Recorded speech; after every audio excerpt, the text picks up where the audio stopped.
समय पहले रामनगर में राजू नाम का एक गरीब किसान मजदूर रहता था। वह खेती से होने वाली कमाई से अपना घर चलाता था। ऐसे ही एक दिन आज खेत का सारा काम खत्म हो जाएगा। पता नहीं कल मुझे कहां से और क्या काम मिलेगा। अच्छा सुनीता, सुनो, मैं बहुत थक गया हूं। मैं नहा कर आता हूं, तब तक तुम खाना परोस दो। इस तरह कुछ दिन बीत जाने के बाद और कितने दिनों तक बिना काम के रहेंगे? ऐसे तो जल्द ही पैसे खत्म हो जाएंगे। हमें जितनी जल्दी हो सके काम ढूंढना होगा। सही कहा, हाथ चलेगा तो ही घर चल पाएगा। किंतु देखा जाए तो इस गांव के अलावा खेती का काम कहीं नहीं मिलेगा। अगली फसल आने तक 6 महीने इंतजार करना होगा, पर उतना इंतजार नहीं कर सकते। इसीलिए हाथ पर हाथ धरे बैठे नहीं रह सकते। इसलिए तो आपसे कह रही हूँ कि शहर में जाकर काम ढूंढ लो। अगर तुम मेरे साथ चलोगी तो बच्चों का ध्यान कौन रखेगा? तुम यही रहना, मैं अकेले जाकर काम खोजूंगा। लेकिन आपके शहर जाते ही काम कौन देगा? अच्छा, याद आया, वहाँ हमारे एक रिश्तेदार हैं, धर्मवीर चाचा। आप वहाँ जाकर उनसे मिल लीजिए। हो सकता है कि वे आपको काम दिलाने में सहायता करें। सही कहा, धर्मवीर चाचा अवश्य सहायता करेंगे काम दिलाने में, क्योंकि पिछली बार जब वे दीपावली पर अपने घर आए थे तो उन्होंने मुझे शहर आने के लिए कहा था। मैं कल सुबह होते ही शहर के लिए निकल जाऊंगा। अगले दिन राजू सुबह होते ही धर्मवीर चाचा के घर जाने के लिए निकल पड़ा। धर्मवीर चाचा मुझे बहुत पसंद करते हैं। जब पिछली बार मुझसे मिले थे तो कहा था, शहर आ जाओ, अच्छी नौकरी दिला दूंगा तुम्हें। इसलिए वे जरूर ही मुझे काम दिला देंगे। दरअसल धर्मवीर एक बहुत ही धनी आदमी था। उसके पास काफी धन और संपत्ति थी। वह ब्याज पर पैसे देने का काम करता था। देखो श्याम, तुम ऐसे समय समय पर ब्याज भरते रहोगे तो तुम्हें जितना कर्ज चाहिए मैं तुम्हें दे सकता हूँ। सेठ जी, आप 100 रुपए पर 10 रुपए का ब्याज लेते हो। मुझ पर दया कीजिए सेठ जी। इस बार कर्ज पर ब्याज के रूप में मैं आपको 100 रुपए पर 5 रुपए ही दे पाऊंगा सेठ जी। क्या कहा? ब्याज कम कर दो? ये तुम क्या कह रहे हो? अगर चाहिए तो ले जाओ, नहीं तो रहने दो, पर ब्याज कम करने की बात मत करना। अगर मैं तुम्हें कर्ज पर ब्याज कम कर दूं तो कल से यहाँ लाइन लग जाएगी। अब तुम यहाँ से जा सकते हो। सेठ जी, आप ऐसे नाराज मत होइए। अच्छा चलो ठीक है, जैसा आपने कहा, मैं मूलधन पर ब्याज देने के लिए तैयार हूँ। लेकिन कृपया करके मुझे पैसे दे दीजिए, क्योंकि मुझे पैसों की बहुत ज्यादा जरूरत है। यह लीजिए, आपने जमीन के कागज गिरवी रखने के लिए मांगे थे। अब हुई ना बात, अब यह लो पूरे 40,000 रुपए।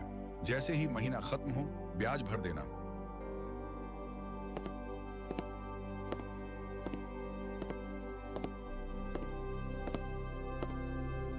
तो बताओ श्याम, तुम्हें पैसे मिले या नहीं, ब्याज कम करने की बात के बाद?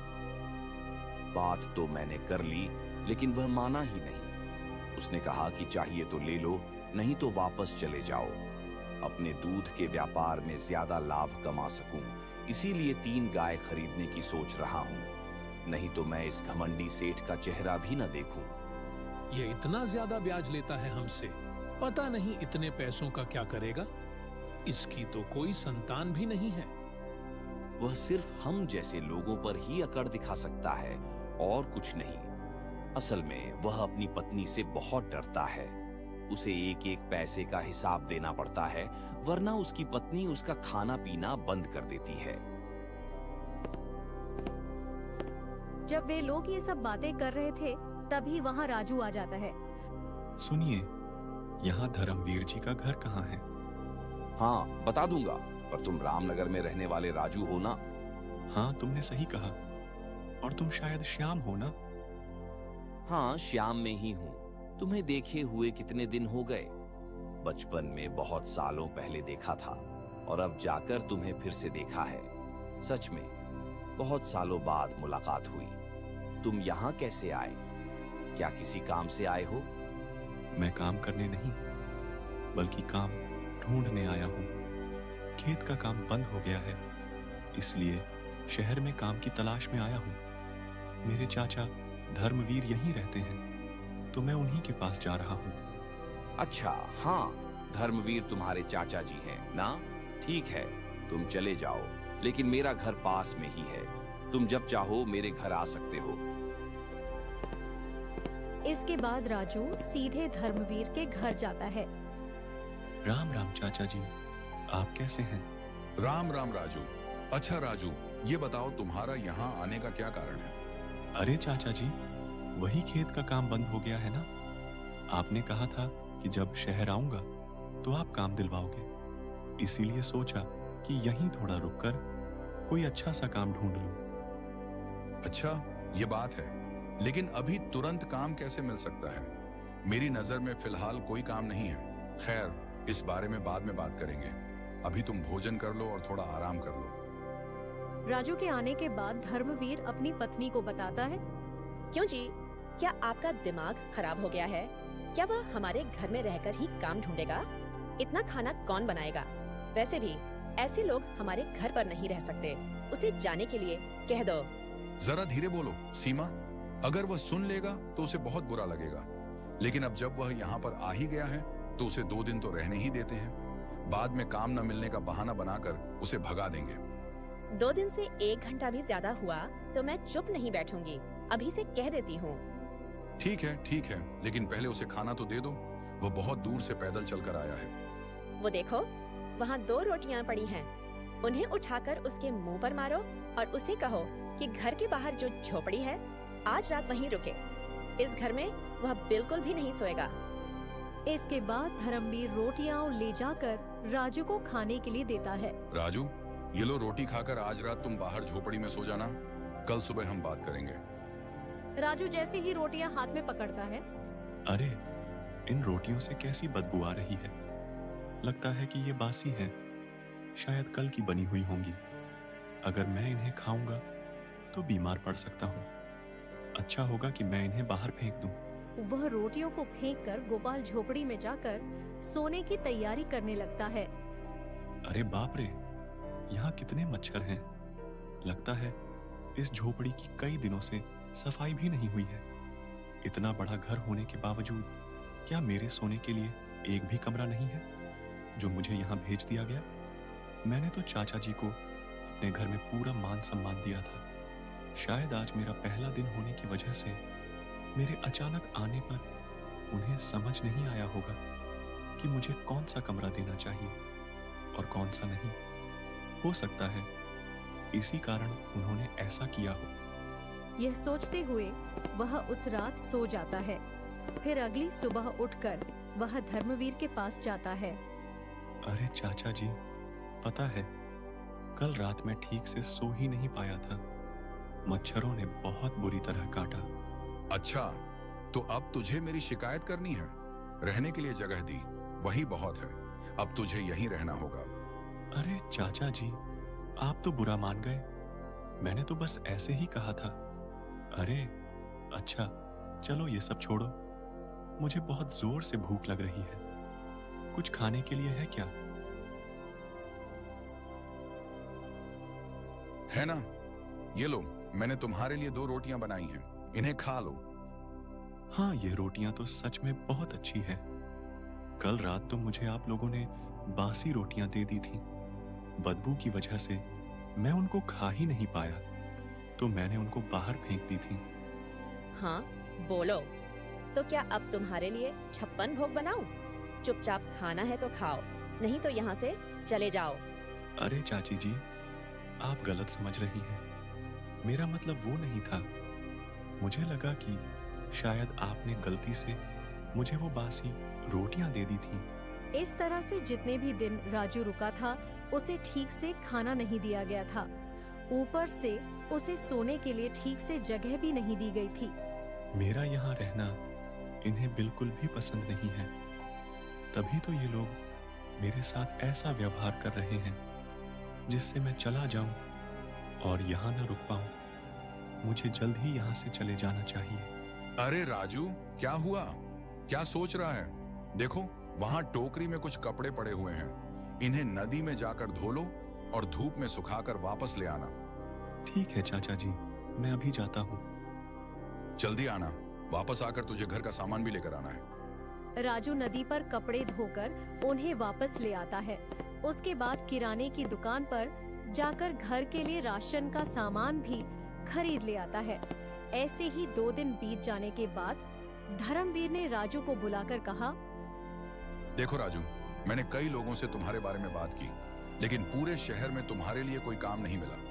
इसलिए मेरा सुझाव है कि तुम फिलहाल रामनगर लौट जाओ। जैसे ही मुझे तुम्हारे लिए कोई काम मिलेगा, मैं तुम्हें बुलवा लूंगा। अभी के लिए तुम रामनगर के लिए निकल जाओ। ठीक है चाचा जी, अब मैं रामनगर के लिए निकलता हूँ। मैं कितनी उम्मीद लेकर आपके पास आया था कि आप मुझे काम दिलाएंगे, लेकिन अब समझ आ गया कि गांव में कहीं गई आपकी सारी बातें झूठी थीं। मैंने कभी नहीं सोचा था कि आप मेरा इतना अपमान करेंगे। अब यहाँ कोई नहीं है जो मुझे शहर में काम दिला सके। बेहतर यही होगा कि मैं अपने गांव लौट जाऊं। यह सोचते हुए वह अपने गांव की ओर जा रहा था। तभी रास्ते में उसे श्याम मिल जाता है। क्या हुआ? राजू चाचा जी ने कोई काम दिलाया क्या? राजू सारी बातें श्याम को बता देता है। यह सब मेरे साथ हुआ, जबकि मैं उनके पास कितनी उम्मीद लेकर गया था। लेकिन चाचा जी ने सच में मुझे बहुत शर्मिंदा कर दिया। मैं पहले से ही उनके बारे में जानता था, लेकिन क्योंकि वो तुम्हारे चाचा जी थे, इसलिए मैंने तुमसे कुछ नहीं कहा। यहाँ एक भी व्यक्ति ऐसा नहीं है जो धर्मवीर को कोसता ना हो, समझे? खैर, छोड़ो ये सब। तो क्या तुम वापस रामनगर गांव जा रहे हो? और कोई दूसरा चारा भी तो नहीं है। यहाँ बिना किसी काम के भला कौन रोटी देगा? इसलिए मैं वापस गांव ही जा रहा हूँ। देखो भाई, अगर तुम गलत ना समझो तो मैं तुम्हें काम दूंगा। बदले में न सिर्फ पैसे मिलेंगे, बल्कि खाने पीने और रहने का भी अच्छा इंतजाम करवा दूंगा। अगर तुम्हें कोई आपत्ति ना हो तो तुम कल से ही काम पर जा सकते हो। क्या सच में तुम मुझे काम दिलवा दोगे? हाँ, मैंने 4 दिन पहले ही 3 गायें खरीदी हैं। मैं गांव में घर घर जाकर दूध बेचता हूँ। कुछ समय से मैं ग्राहकों को समय पर दूध नहीं दे पा रहा हूँ। अगर तुम मेरी सहायता करोगे तो हम दोनों मिलकर काम करेंगे और अपनी कमाई का कुछ हिस्सा मैं तुम्हें भी दिया करूंगा। तुम्हें सिर्फ इतना करना है कि सुबह उठकर मेरे साथ गायों का दूध निकालना है और गांव में दूध बेचना है। बस इतना ही, और कुछ नहीं। हाँ, मैं जरूर करूंगा। मुझे सारे रास्ते पूरी तरह से ध्यान है। तुम इसकी बिल्कुल भी चिंता मत करो। अब देर किस बात की? चलो तुरंत घर चलते हैं। इसके बाद राजू श्याम के घर पहुंच जाता है। श्याम सारी बात अपनी पत्नी को बताता है। जो हो गया सो हो गया, अब उसे छोड़ो और आप दोनों भोजन कर लीजिए। अरे, आज तो आनंद ही आ गया। कई दिनों बाद मुझे स्वादिष्ट भोजन प्राप्त हुआ। आपका हृदय से बहुत बहुत धन्यवाद। आज से आपको ऐसा ही भोजन मिलेगा भैया। इसे आप अपना ही घर समझिए। उस रात राजू भरपेट भोजन करता है।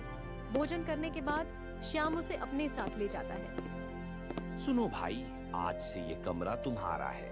अगर तुम्हें किसी भी चीज की जरूरत पड़े तो मुझे बता देना। अब आराम से यहीं सो जाओ, कल सुबह मैं तुम्हें उठा दूंगा। मैं तुम्हारा यह उपकार जीवन भर नहीं भूलूंगा। इतना कहकर श्याम उधर से चला जाता है। यहाँ कितना अच्छा लग रहा है। जितना था उसी में उसने मुझे पूरे सम्मान से भोजन कराया।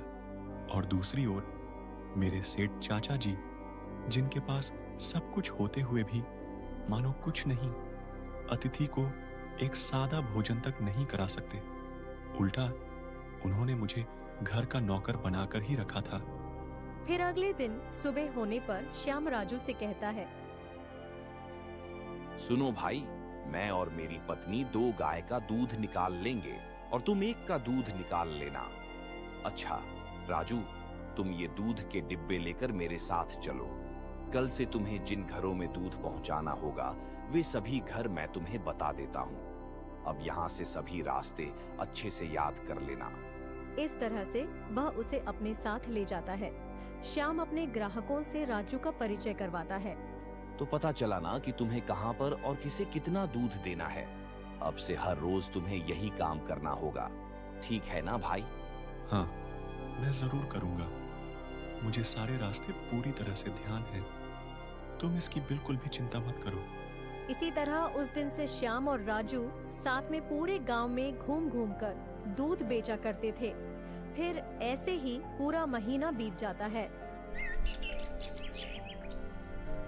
ये लो राजू, तुम्हारे पूरे महीने की कमाई है। अगर तुम चाहो तो इन पैसों को लेकर अपने गांव जाकर अपनी पत्नी और बच्चों से मिल सकते हो। मुझे समझ नहीं आता कि मैं तुम्हारा धन्यवाद किस तरह करूं।